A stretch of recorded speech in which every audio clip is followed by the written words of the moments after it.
दोस्तों, कुछ महीने बाद होने वाला बिहार विधानसभा चुनाव बहुत धमाकेदार होने वाला है, क्योंकि बिहार की तमाम पार्टियों के नेताओं ने जबरदस्त तरीके से राजनीति शुरू कर दी है और इस सब में एनडीए को झटके पर झटके मिल रहे हैं। सबसे पहले पशुपति पारस की तरफ से एक तगड़ा झटका मिला और अब मांझी भी लाइन में खड़े हैं एनडीए को झटका देने के लिए।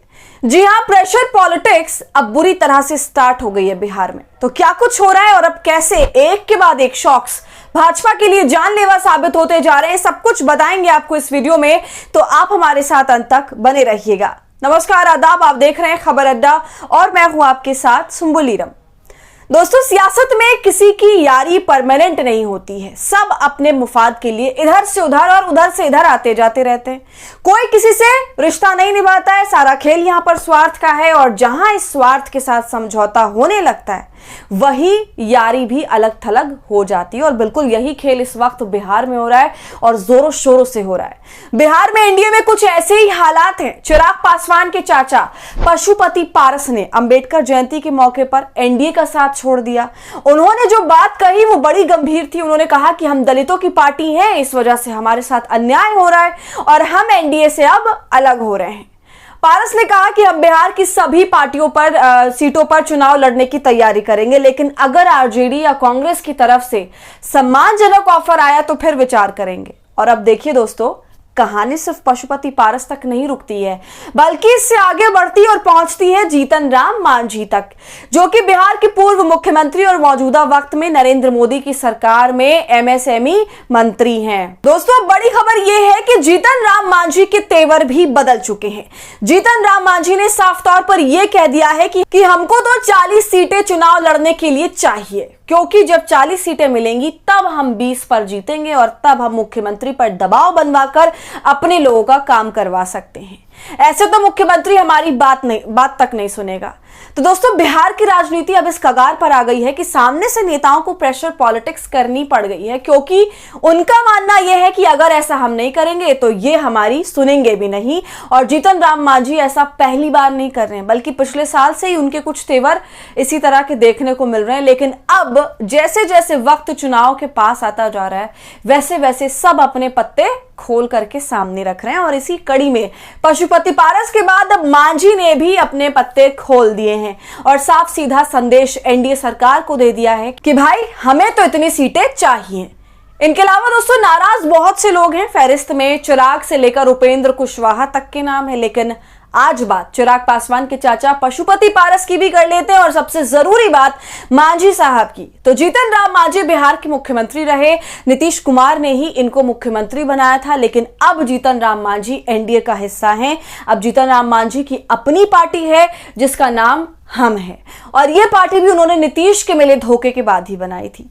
यानी हिंदुस्तानी अवाम मोर्चा जीतन राम मांझी की अपनी पार्टी, वो अपनी पार्टी के इकलौते सांसद हैं। मांझी साहब का कहना है कि उनको 40 सीटें चुनाव लड़ने के लिए चाहिए। जैसा धोखा हमारे साथ दिल्ली में हुआ, झारखंड में हुआ, लोकसभा चुनाव में हुआ, वैसा धोखा अब हम बर्दाश्त नहीं करेंगे। मांझी का यह भी कहना है कि एनडीए में उनको वो सम्मान नहीं मिल रहा है। तो मांझी भी पशुपति पारस वाली ही बात कर रहे हैं और कह रहे हैं कि हमें सम्मान नहीं मिला।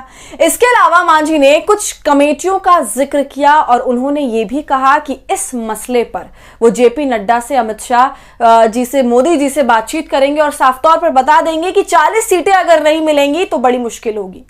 लेकिन दोस्तों, मांझी के लिए बुरी खबर तो यह है और उनका मूड ऑफ करने वाली खबर तो यह है कि भारतीय जनता पार्टी उन्हें 40 तो क्या 15 सीट तक देने को राजी नहीं है। जी हां, तो मांझी साहब को शायद सतर्क हो जाना चाहिए, क्योंकि बीजेपी से जुड़े, संघ से जुड़े जो इंटरनल सोर्सेज हैं, जो अंदर की खबर बताते हैं, उनका ही यह दावा है कि जीतन राम मांझी को बिहार में भारतीय जनता पार्टी दहाई के आंकड़े में भी सीटें नहीं देने वाली। बताइए, भारतीय जनता पार्टी जीतन राम मांझी की इतनी ज्यादा दुर्गति करना चाहती है कि उन्हें 15 सीटें देने तक को राजी नहीं है। बीजेपी तो मांझी को 7 से 8 सीटों पर ही निपटाना चाह रही है। और दोस्तों, बड़े अफसोस की बात है कि कहां जीतन राम मांझी बेचारे 40 सीटों का ख्वाब देख रहे हैं। तो मांझी साहब ने बड़ी डिमांड रख दी है, जिस पर हमें तो नहीं लगता कि बीजेपी मानेगी। और दोस्तों, इन सब के बीच मांझी जो एक बड़ी बात कहते हैं वो ये कि अगला मुख्यमंत्री जो बनेगा वो तो चुनाव के रिजल्ट के बाद ही तय किया जाएगा। इन्होंने तो चलिए ऐसा कह दिया, लेकिन बिहार के नेताओं का, हर एक नेता का इस मुद्दे पर अलग अलग बयान है। कोई कह रहा है कि नीतीश के नेतृत्व में चुनाव लड़ा जाएगा, भाजपा भी कह रही है कि नीतीश के नेतृत्व में चुनाव लड़ा जाएगा। हालांकि ये साफ नहीं किया कि वही आगे भी मुख्यमंत्री का चेहरा रहेंगे। फिर चिराग की पार्टी कहती है कि पार्लियामेंट्री बोर्ड तय करेगा, ये फैसला करेगा। कोई कह रहा है कि नीतीश को डिप्टी सीएम बना दिया जाएगा और कोई कह रहा है कि नीतीश को डिप्टी प्राइम मिनिस्टर बना दिया जाएगा। तो इसी तरह से कई सारी बातें सामने से ये राजनेता तमाम बोल रहे हैं। तो ये सब कुछ बिहार में उठापटक चल रहा है, सबके अलग अलग बयान आ रहे हैं। कोई पार्टी छोड़ रहा है तो कोई अपने गठबंधन पर दबाव बना रहा है। लेकिन इस सब में ये बिल्कुल भी समझ में नहीं आ रहा है दोस्तों कि कौन सी पार्टी किसके साथ है और अंत तक रहेगी। तो अब जैसे जैसे चुनाव नजदीक आता जाएगा, बिहार में इसी तरह की चौंकाने वाली खबरें भी सामने आती रहेंगी। तो दोस्तों, आप ऐसी खबरों के लिए बिल्कुल तैयार रहिए। खैर, आज की इस खबर पर आपका क्या कहना है, हमें अपनी राय कमेंट कर जरूर बताएं। वीडियो पसंद आई हो तो इसे लाइक और शेयर करें और खबर अड्डा को यूट्यूब पर सब्सक्राइब कर लें।